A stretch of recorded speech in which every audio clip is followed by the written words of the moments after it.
in 2000. But the public defender remains a creature of statute. And as I say, in that interim report, certain recommendations were made by which the mandate, it was suggested, ought to be expanded to permit the public defender to investigate alleged atrocities involving members of the military. And I'm very encouraged to hear you say that the public defender's dream is about to come true. Will the dream come true to the extent that the recommendations made in that report to remove the bar. To empower the public defender to investigate complaints against the defense force when allegations are made against them having been deployed in the public space by orders of the Chief of Defense Staff. Is there a plan for that in the arrangements being contemplated for amendment to the Constitution or otherwise? And or what attention has been paid at all to those recommendations or any of them? Thank you, Mr. Witter. And let me use the opportunity to commend you for the work that you have done as public defender and the service you have given to country over time. I see from looking on that you seem to be doing well. I can't here and now speak to the specific recommendations, but I can tell you about the approach that the Ministry of Legal and Constitutional Affairs is taking, and I as Minister. A lot of work has been done in so many areas. Many recommendations have been made for important reforms that have not been implemented. So for any area that is up for reform, we have been looking on work previously done, looking on recommendations made and not implemented, and to see how the passage of time has impacted those recommendations and what fresh perspectives ought be taken into account. So I assure you that when we get around in the sequence to the Office of the Public Defender and matters relating to the Charter of Fundamental Rights and Freedom, we will be looking at previous recommendations made. I come from the school of thought which says that we have to honor the work of those who have gone before us. And unfortunately, the culture of implementation deficit has not served us well. But many of the issues remain relevant. We just have to see how the passage of time has impacted those. Mind you, the operations of the security forces, police and army, are not where they were half a decade ago. Significant investments have been made in the security forces, monetarily and otherwise, and we are now seeing, we're beginning to see the positive results. Make no mistake, be reminded that human rights training of the public defender to make a presentation to you.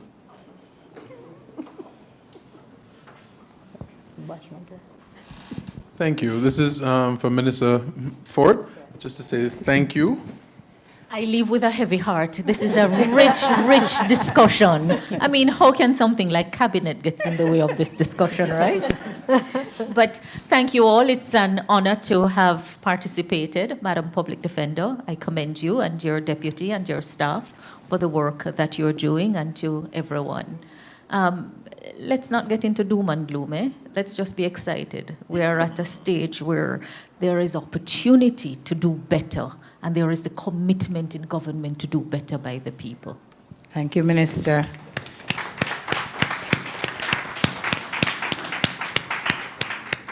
Looks like I may have to come more often.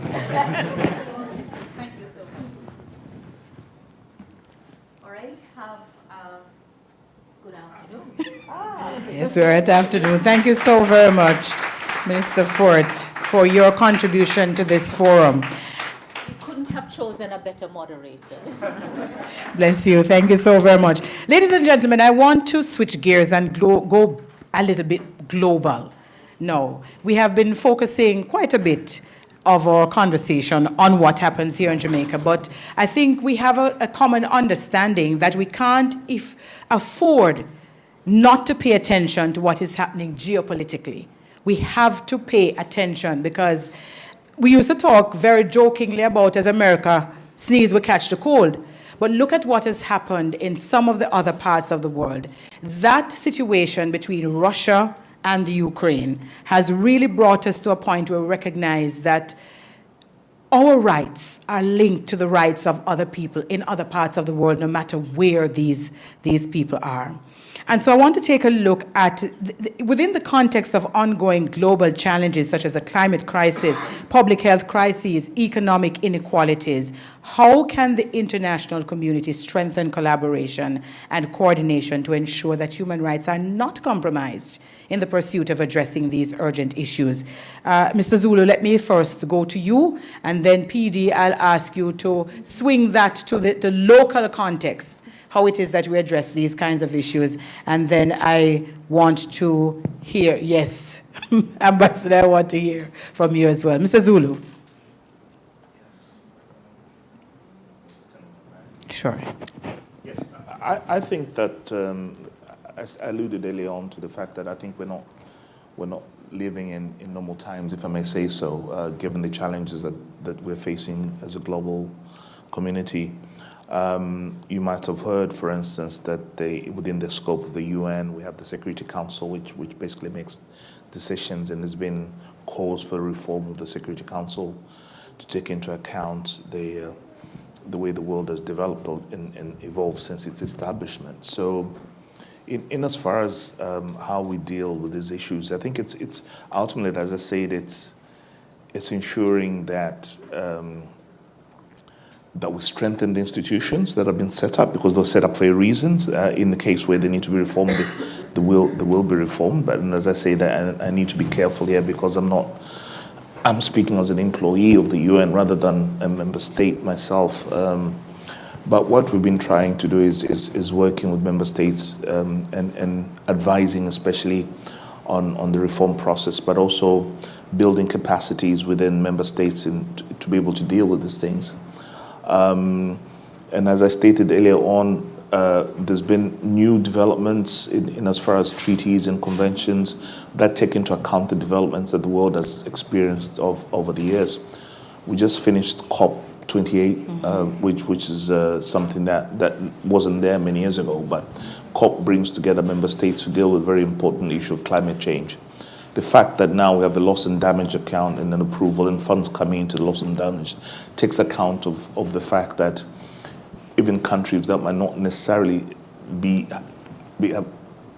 contributed, let me put it that way, to the state of the climate at the moment, there will be some remedy in terms of getting access to resources to rebuild.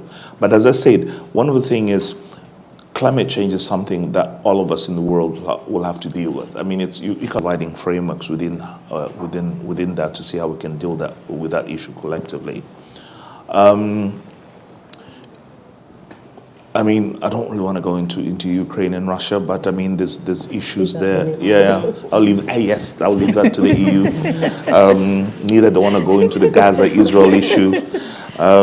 But I think what we need to do is strengthen the multilateralism. I think is great. It's the only option we have. We need to work together. Obviously, over the years, there's been discussions, there's been threats to multilateralism, because I think we need to strengthen multilateralism, because we cannot do things or go in our own way. We need to do it collectively. As I said, I mean, climate change, all these other things. You talked about American sneezing, the rest of us catching cold. That is very important, because all of us in the world, it's not just about America sneezing now. It's about someone damaged the environment in some part of the world, and the rest of the world feeling the effects. So it's not just about the big powers. And when you look at climate change, it's even the smallest of countries has an impact on climate change. So that's what I'm calling for strengthening the multilateral system, because we can't really go it alone. All right. I know I've sort of, but I just came to this beautiful part of the world, so I need to ensure I stay a bit longer, and I'm not, and also not very aware that my bosses don't just call me back and send me away for violating the big powers that are the EU and the rest. So over to you, Maria. Ambassador, go right ahead. I'll get to PD just to get that local perspective in just a bit. Yeah, I have a lot to say on this. I have less to say on the local perspective, but on the international perspective, I would like to correct you because it's not just a problem between Russia and Ukraine or Ukraine and Russia. It is one country that invades another country. Yes. An unprovoked war of aggression, which we have been witnessing now for 2 years. And just putting that into context, I would like to, agree with the UN resident coordinator that our multilateral system, which grew on the basis, or which was actually was the result or a way of preventing what happened during, let's say, the first part of last century, the two world wars we had. I think we often hear the criticism that, it's out of date. The world was different. We need to reform it. We need to change it. And I think I'm the first one to say that that is indeed the case. I really think we're not living in the same world anymore. We're not living in the Cold War anymore. We're not living in this 90s where you have the US, big supremacy. We're living in a multipolar world which has changed significantly, and I think our multilateral system needs to be adapted, needs to be strengthened, and needs to take that into account. What I do not agree with is that these universal human rights, which were adopted at that time, they need to be revised. I think they are universal, and they should remain what they were at that time. I mean, they remain valid, for always. And that brings me to this international rules-based order, which is what the multilateral systems have been promoting and protecting and defending. I mean, when one country invades another country, and that was unprovoked aggression, is that something that we can accept? Is that something that we can say, well, you know what, there is that, a little problem? I don't think it is a possibility. I think we do need to come together at the multilateral level, and there are some rules that do not change. The world is changing, but human rights do not change, and the right of intervening or starting a war with another country are things that, whether it's 2023 or it's 1980 or it's 2075, which is something we should not allow. All right. But the question, though, is how do we treat with that situation? Yes. Is it that we stand back and watch it unfold because we don't want to interfere? What do we do? I think, if you look at what the EU has been doing, we haven't been standing back. I think we have acted very, very strongly in terms of humanitarian support, in terms of military support, in terms of condemning and trying, to ask the entire world to condemn this, violation of the international rules-based order. Jamaica, CARICOM has repeatedly condemned what happened. We have imposed sanctions. We're not standing by. I'm not saying that we're winning, but we are really, going to help Ukraine as long as it takes. And of course, we would like other countries in the world to do the same. But again, every country is sovereign, and some countries will condemn, and some countries will also adopt sanctions, and some countries will say, hey, it's none of my business. We have to respect that, but of course we would very much want the entire world to unite and to say, this is not acceptable. All right.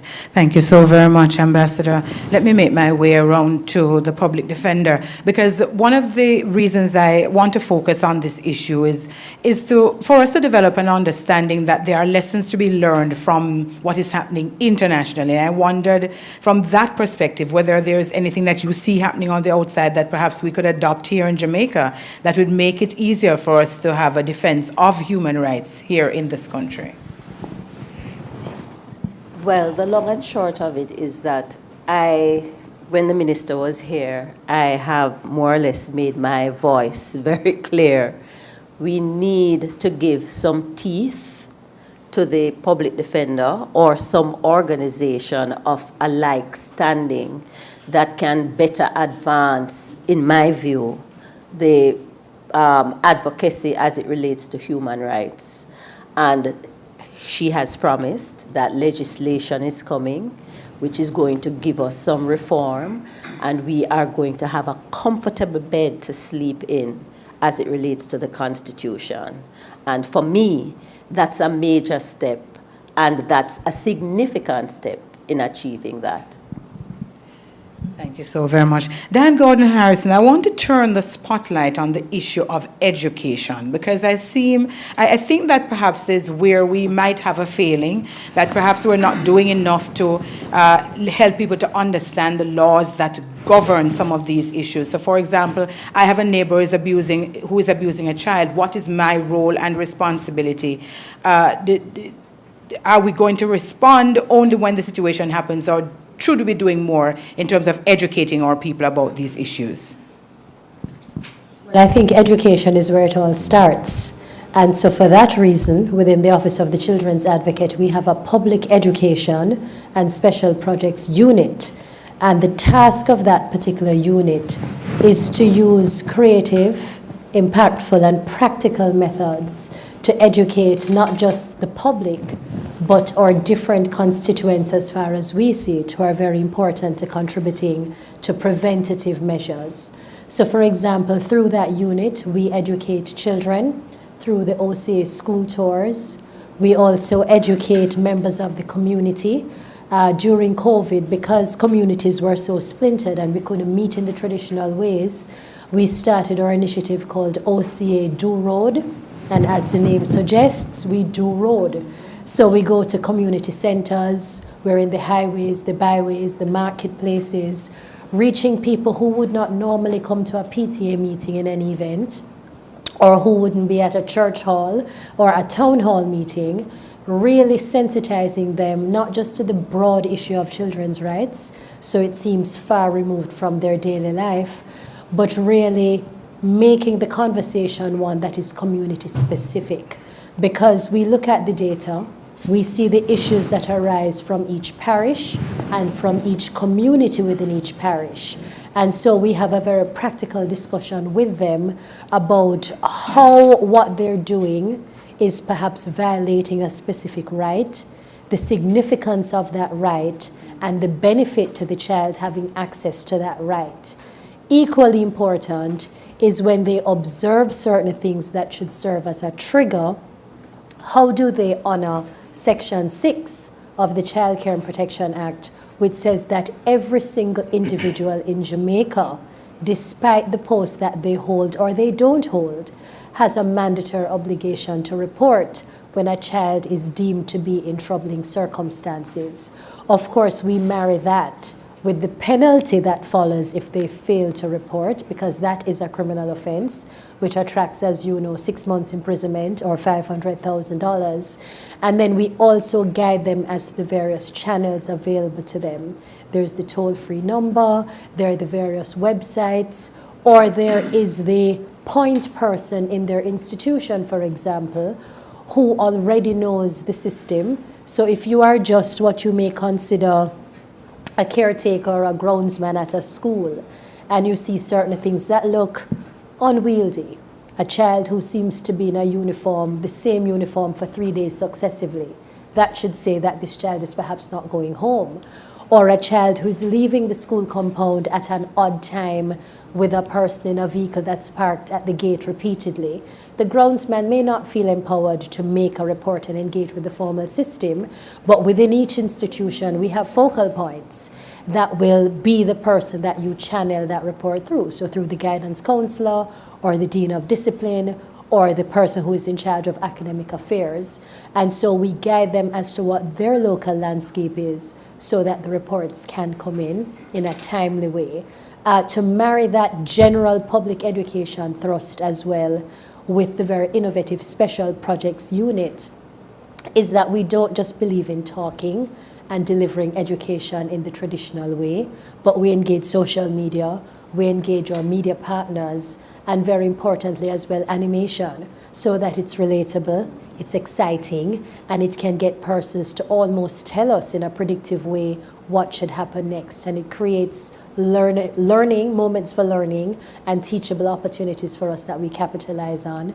And then we have our fora, where we invite stakeholders to the table. For example, one series that the Office of the Children's Advocate has is our Dinner and Conversation series, where we take a very difficult topic that we recognize is a real issue for us in Jamaica, and we present the problem, but very importantly is we table solutions and have the stakeholders in the room who can coalesce around the implementation of those solutions so that we're always ahead of the curve. All right. Mr. Bailey, I was going to come to you because I know that the Justice Ministry has also been doing some work out in communities, providing education. And I wondered how many of the people that you're meeting are also complaining about their human rights being violated. So there would have been a few instances where individuals would have indicated that, yes, they have come in contact or they're having some challenges where the human rights are concerned. I also wanted to take the opportunity to point out, in the absence of Minister Ford, that in terms of legal education, that is a part of their portfolio responsibility. And I know that the Ministry of Legal and Constitutional Affairs, they have kind of been sitting down at the table trying to figure out how exactly do we make legal education more accessible to the populace of Jamaica. What the Ministry of Justice has been doing, they have been doing what we call the ADR tours, going across the length and breadth of Jamaica, every parish, visiting churches, visiting schools, visiting town community centers, and ensuring that legal education or access to legal education is being provided. So we travel with the legal aid clinic so that there's a lawyer on spot that can provide support, provide guidance to individuals so that they're aware of not only their rights, but aware of their protections in law. All right, thank you so very much. Ambassador Van Steen, I know you have to go shortly. Let me just take a question, though, from Mr. Faulkner before. Just with your kind leave from me, make a recommendation, Madam Moderator. And you may ask, what does education have to do with INDICOM? When we go on a scene, and recently we went on a scene where there was a fatality involving the security forces, but at the door to the house, there was a 7-year-old child hanging on to the dress of the mother. School day, 11 a.m.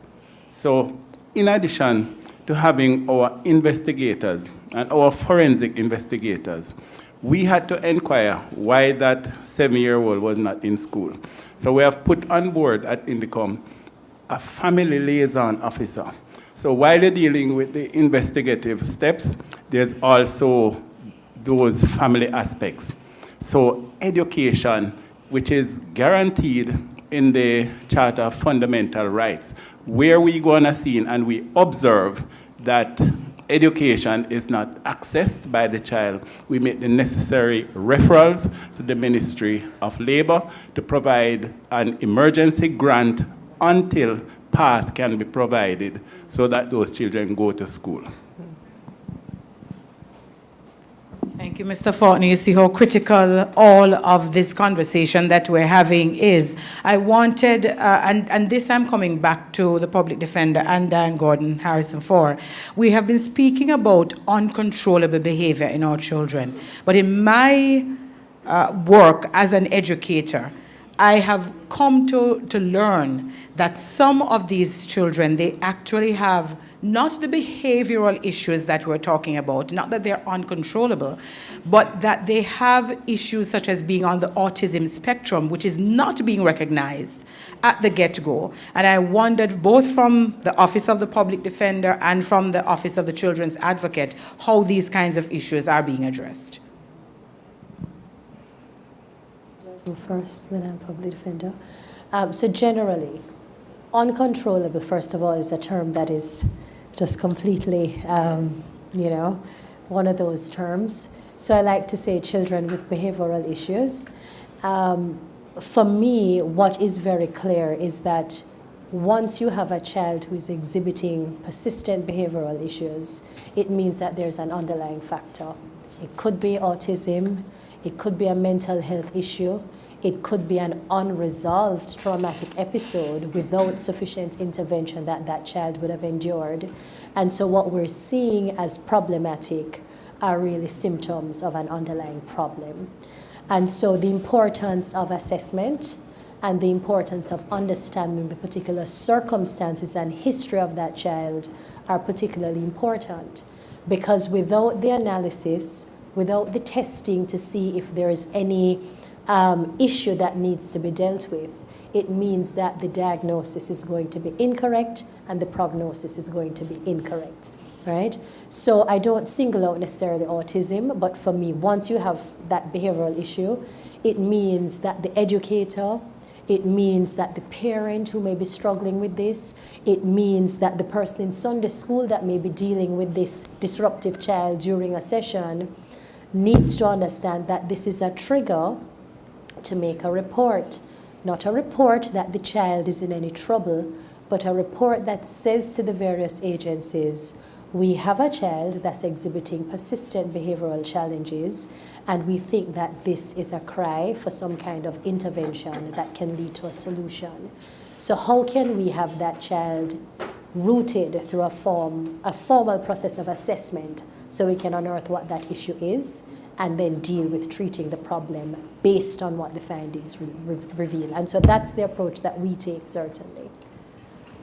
I can't say that since I have been at the Office of the Public Defender, we have necessarily encountered any situation which involves uncontrollable children. But we have in fact encountered issues arising as it relates to children. And what we do in those circumstances is to employ the provisions of the Child Care and Protection Act. We tend to give advice as it relates to how to treat with the issue, and we also reach out to the Child Care and Protection Agency. One example that comes to mind is on one of our outreach programs in what you call a depressed area. I'm not going to call the name. We went to a high school, and in interacting with the principal and teachers that were there, it was suspected that there was a young man who was in the high school who was raising not only himself but his younger brother in circumstances where his mother was alleged to have killed his father, and she was incarcerated, going through the criminal law process. So he was at home alone with his younger brother. And when it was brought to our attention, we had to advise the principal that this is not something that you could know and not do something about, because there are legal ramifications not only for him, but as it relates to the child as well. So we gave him instructions as to how to treat with it, which is that he had to bring it to the attention of the authorities, what he suspected was happening, and followed up with him to ensure that that was treated with, and also reached out independently of him to the Child Care and Protection Agency to let them know what was happening. Fortunately, the situation was resolved in a way that was favorable to the child, in that eventually the child's mother had been released from custody. So the unit that was responsible for his care and well-being was reinstated, and both himself and his younger brother were able to rejoin the unit. But in those circumstances, we employ the Act, the Child Care and Protection Act, and we also reach out to the responsible agency to let them know what is happening, in addition to trying to give advice pursuant to what the law is. Thank you so very much. And I'm going to allow Ambassador Van Steen. I know that you want to go, but I give you a few minutes to just make your final comments before you do. Okay, thank you so much. I must say, I feel pretty honored to have been here today, because it seems like a Jamaican family together to advocate for human rights. I mean, the three Sister commissions. Yeah, sister what? Commissions. That's the right word. I wanted to say is to together with the two main ministries. I think that's very, very interesting to see you interact and you know, there are things that work and there are things that don't work, but I mean, at the end, it's really a question of, as the minister said, of looking for progress and seeing where you can find each other. And I actually really thought that was very interesting, and I'm very honored to be here because I'm not the one who's going to tell this country what to do and how it all should work. But it's extremely interesting for me to learn and to see that. And I'm also honored because I think the EU is here because we have a good record in terms of human rights, and we really, really think that that is top priority in our governance. And so, yeah, so it was a pleasure to be here. I'm sorry I really have to go. But very interesting, and I'm looking forward to reach out to some of you to continue discussions, because I didn't get it. To be honest. But it was really interesting, and I think it gives a lot of hope that, you know, hard work is being undertaken to advance human rights here in the country. So thank you so much for having me here. It was a pleasure to have had you. And ladies and gentlemen, I got the wrap-up signal, so we're actually fast approaching the end of the event. I'm going to invite a member of the team from the Office of the Public Defender to make a presentation to Ambassador Van Steen. But while we wait for that to happen, let me just take a question from the floor. And I believe this question is for the Children's Advocate.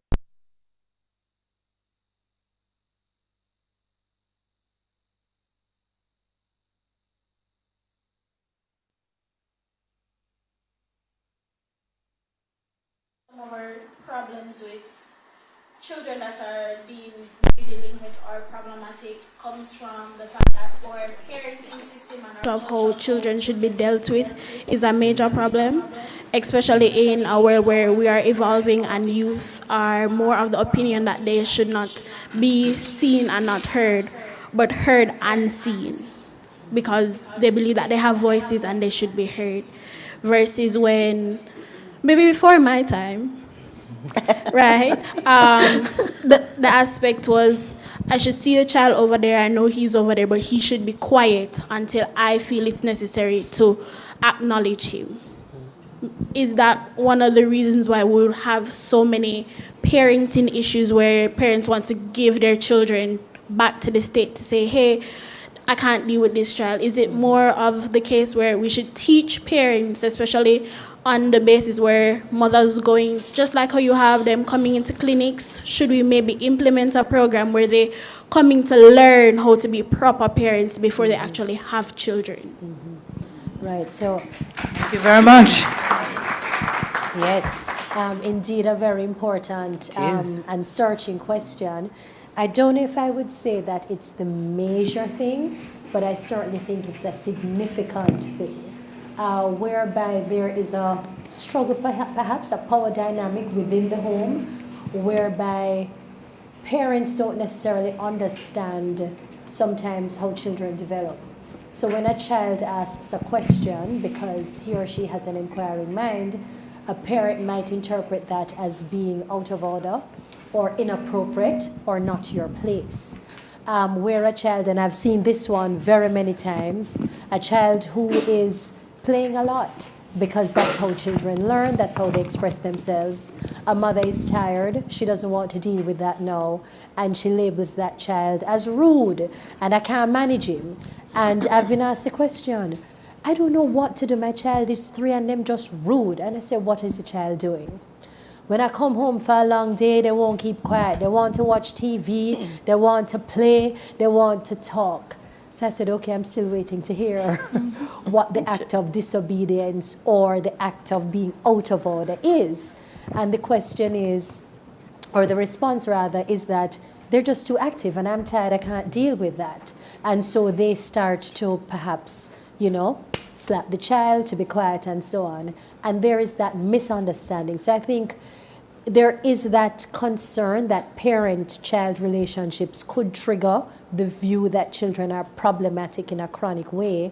And so there is the need to educate parents on some of the developmental stages that children go through, what's natural with a particular stage so they can know what to anticipate and perhaps more importantly, how to respond. There is also, I think, the need to recognize as a country that we have a lot of persons who are biological parents but are not parenting. And that contributes a lot to some of the social issues that we're dealing with now.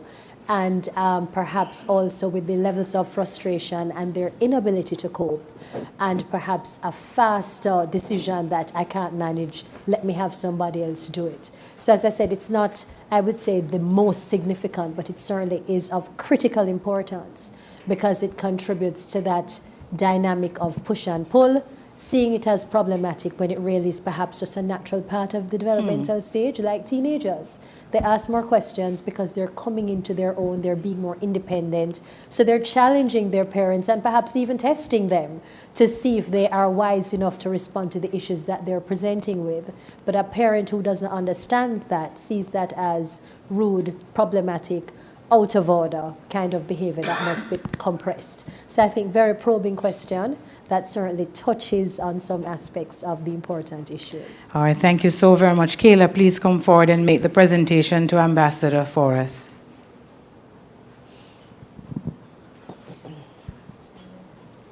Good afternoon, Ambassador. We just wanted to give you this as a token of our appreciation for taking time out of your busy day to be here with us today.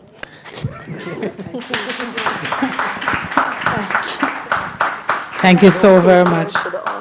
Thanks, Ambassador. All right, take care. All right, so ladies and gentlemen, we're winding down, and I know that the other panelists are anxious for us to wrap this up too, because you have tasks. Yes, you have tasks to undertake. So I'm just going to give you each a minute to respond to what has happened in here this morning. Perhaps give us a charge, and then we will make presentations before you wrap. May I ask you to? I know, so I'm going to allow you to go first. Go right ahead.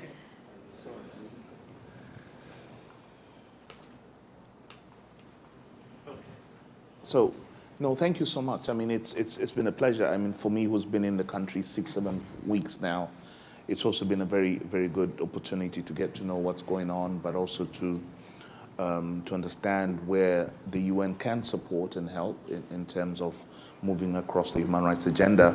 As I said, we're establishing a fully fledged office out of Nassau, which would also be providing support to the whole region. And therefore, we see this as a great opportunity to working with all the parties in Jamaica. Issues of child protection are very close to that. As I said, I used to work for the ILO, and we had several conventions on the elimination of worst forms of child labor. And I know this from a recent report that was published that there's still incidents of child labor, even in Jamaica, which we'll need to deal in, because, as they correctly state, the place for a child is in school, not in the workplace. And we need to work on that. But of course, human rights, is, as I said earlier on, is about the rights holders themselves being very aware of what their rights are, and the duty bearers being able to deliver on their obligations and ensuring those rights are protected. And really that's what our focus will be on, working with the different partners, including your office, ma'am, because I think it plays a very important role, especially in those instances where people don't know what their rights are or their rights are violated. Therefore, the Office for the Public Protectors is critical in the whole ecosystem, and therefore look forward to engaging with yourselves on this. But ultimately, it's the responsibilities on all of us. We cannot forsake that. I mean, it's all of us to play our role in ensuring that, first of all, we know our rights, but also secondly, that as responsible individuals and institutions, we're able to deliver. Because as we say, with us who work in the UN, with the SDGs 2030 being only 6.5 years away, and one of the principles to leave no one behind, it's also very critical, but no one is left behind in terms of human rights. And that for us is our focus. So thank you so much for giving me this opportunity to share this morning with you. I will take back to my colleagues who work in all aspects of human rights to see what sort of partnerships we can build, but also strengthen existing partnerships. Thank you so much. All right, you're welcome. And I will now invite Lorna Palmer to make a presentation to Mr. Zulu. Okay.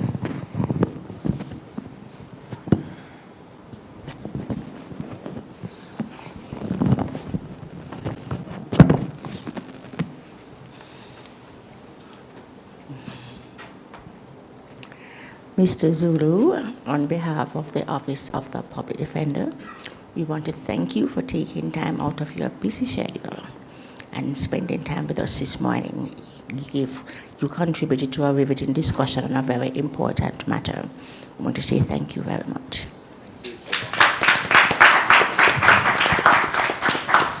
Thank you so very much. And I'm going to now invite Mrs. Diane Gordon Harrison, Children's Advocate, to make her final comments.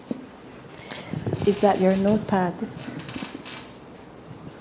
Yes, so my final comments really will resonate and focus on appreciation. Very many times when we have these UN days and these international days, the question is usually asked, oh boy, another day, you know, and what's the significance of these days? And they're just symbolic, and, you know, we just have these days cluttering the calendar. Well, I want to say, Public Defender, that this has been a very enriching way and a very symbolic way of observing a day for symbolism. And kudos to you and your team for having organized a very important discussion that certainly facilitated various viewpoints to converge in a way that reflected in a very wholesome way the importance of human rights, the importance of human rights in relation to Jamaica, and the importance of human rights as far as we all are concerned as individuals and as really architects, as I see us all, and that's whether you hold a post or not. But I think every citizen in Jamaica is an architect of the Jamaica that we wish to inherit and the Jamaica that we wish to live in. And so I want to thank you for having facilitated this cross-cutting discussion that has been very rich.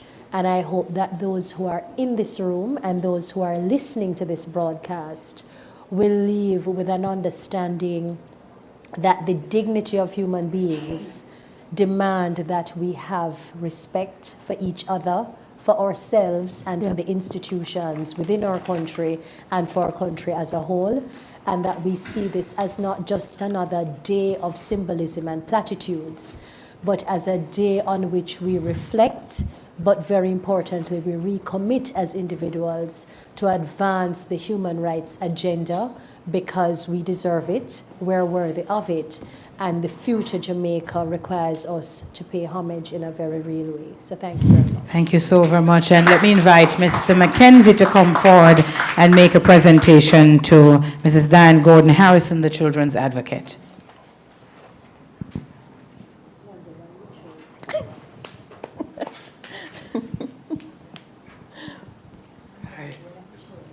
I don't know. You don't have ever called it Dan, Miss Gordon Harrison? Never. It's always Dan. But anyway, thanks. It works? Yes. Thanks for coming today. It was quite an educationally enriching experience. And we're glad you could have taken time out to accommodate us, because that's what you actually did. You accommodated us. Thanks very much. And this is a token of OPD's appreciation for that kind gesture by you, Mrs. Gordon Harrison. Thank you so very much, Mr. Mackenzie. And Mr. Bailey, you know that you're up next in terms of your final comments. So I must quickly take a minute just to say I'm in awe of Mrs. Harrison's eloquence. And there is absolutely no way that I could follow that up. But that being said, I just simply want to echo the sentiments that she has expressed.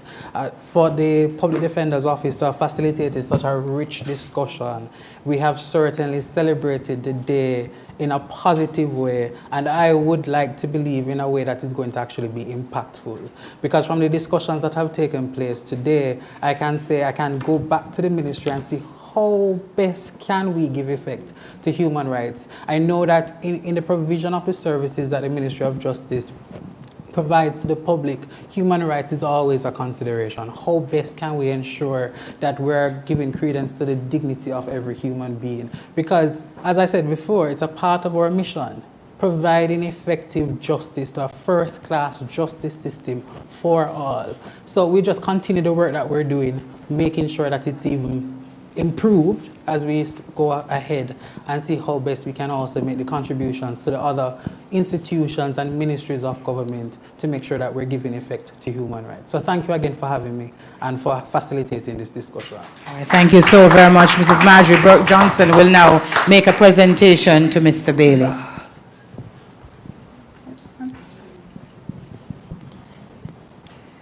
Mr. Bailey, on behalf of the Office of the Public Defender, I want to say thank you for your contributions here today, and I want to say thank you also for representing the Minister. Because of your contribution, we want to present you with this orchid, but let me say that this plant is a very delicate plant, yes. And therefore you will have to take a lot of pride in looking after it. I'm also asking you, sir, that you take that same pride and dignity in restoring justice for all across Jamaica. Thank you. Thank you very much. I'll try my very best. What a charge. Thank you so very much, Mrs. Burke Johnson. Great responsibility. And so, ladies and gentlemen, it is only left then for me to invite the public defender, Mrs. Carolyn Reed Cameron, who I call my friend, to step forward and address us. Carolyn, please don't sit in that chair over there and talk to us. Come to the lectern so you can make this final appeal, final presentation about how it is that we should treat each other, whether it is in our homes, in our churches, in our schools, in our community. Carolyn. First of all, I just want to say kudos to the team for having come up with this concept. It seems to have been well received. And I also want to say that it was an appropriate platform for me to leave here comforted. The concept of justice is intrinsically tied to the protection of human rights. And as you all know, that is what we do. That is who we are. And we'll continue to be a beacon as it relates to the protection of human rights. However, what has given me the greatest comfort is the fact that today, at this event, we have heard that there are plans afoot to more or less solidify our existence, giving credence to the work that we have done or have been doing since the year 2000. We are now 23 years of age, and the legislation is coming to give us that support and that foundation that we have craved all these years. In addition to that, the thought has been given to perhaps expanding and enhancing our portfolio and the work that we have done. At least that's what I took from what the minister said.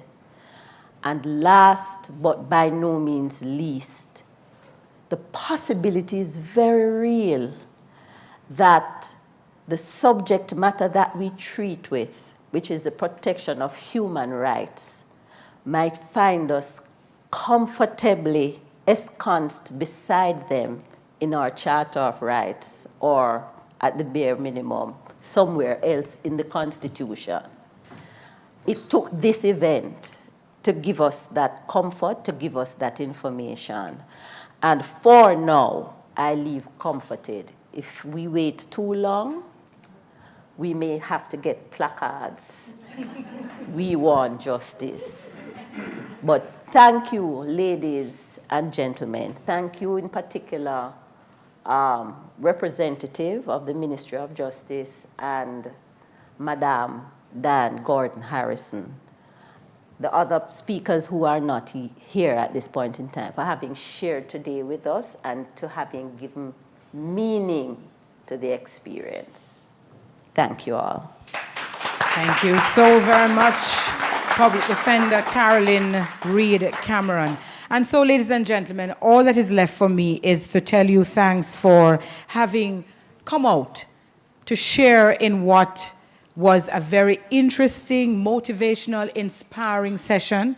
I know that as you leave and you go to your different organizations, you go to your homes, you are going to be that tree, that single tree that is going to contribute to making that forest that will make a difference in terms of human rights. And when we have that understanding of what our role is, that dream that the public defender spoke about is not a singular dream, it's a collective dream. And so each of us will leave here cognizant of the fact that we are trees that are going to make that bigger forest. And in each community, we will make a difference. Ladies and gentlemen, I thank you.